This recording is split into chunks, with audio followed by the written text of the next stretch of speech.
जय हिंद, जय महाराष्ट्र। आपण पाहत आहात न्यूज एनी टाइम।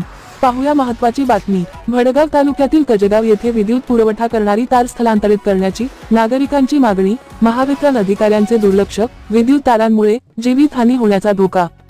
कजगाव येथील रेल्वे स्टेशन जवळील अल्पसंख्याक वस्ती येथे गट नंबर 147/2 मध्ये खाजगी प्लॉटमधून विद्युत प्रवाह करणारी तार गेल्याने नागरिकांच्या जीवाला धोका निर्माण झाला आहे। अनेक वर्षापासून स्थानिक नागरिकांकडून याची तक्रार करून देखील कजगाव महावितरण कंपनीचे अधिकारी व कर्मचारी याकडे जाणून बुजून दुर्लक्ष करत असल्याचे सांगण्यात येत आहे।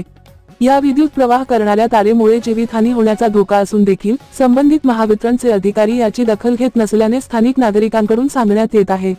त्वरित हे तार स्थलांतरित करण्यात यावे, जेणेकरून कोण्या निष्पाप व्यक्तीला यामुळे जीव गमवावा लागणार नाही।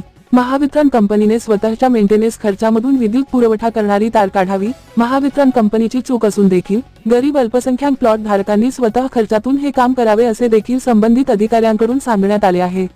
मात्र हा खर्च गरीब व अल्पसंख्याक लोकांना शक्य नसल्याने जीवाची पर्वा न करता बऱ्याच प्लॉट धारकांनी घरांचे बांधकाम देखील केले आहे।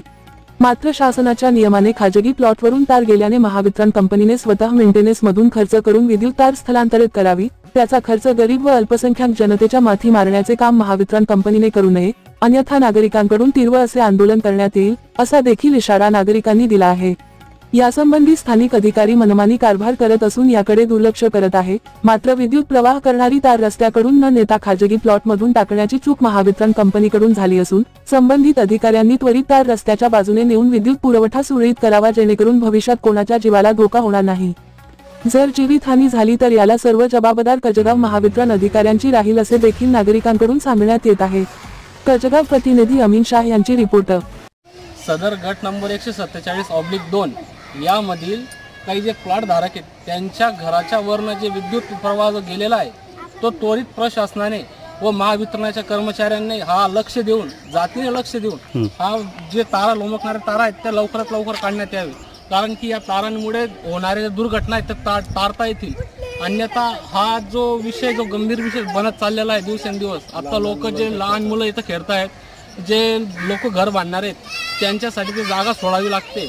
अन्यथा आम्ही जे ग्रामस्थ या भागात जे रहिवासी आहेत ते आम्ही डायरेक्ट महावितरणच्या ऑफिस समोर जाऊन आंदोलन किंवा काहीतरी असं उपोषण करू की त्याने सरकारचे गांभीर्याने आमच्याकडे लक्ष दे, धोक्याचे पाऊल उचलावे, धोक्याचे लवकरात लवकर हे पाऊल उचलून हे जे धोक्याचे जे पाऊल आहेत म्हणजे काढले गेलेत, दोघं भिंतींच्या आडमध्ये जे जात आहेत विद्युत प्रदारात, काही सकाळी समजा काही लेडीज जर वरती गेली, जर त्याच्या कपडे धुण्याचे कपडे टाकताना किंवा स्पर्श झाला, काही लागलं लुगलं, जो लटकला लुटकला, याला सर्वोच्च जबाबदार जे ते महावितरणचे अधिकारी असतील याची तुम्ही फक्त नोंद घ्यावी व लवकरात लवकर ते काढून मोकळं करावे।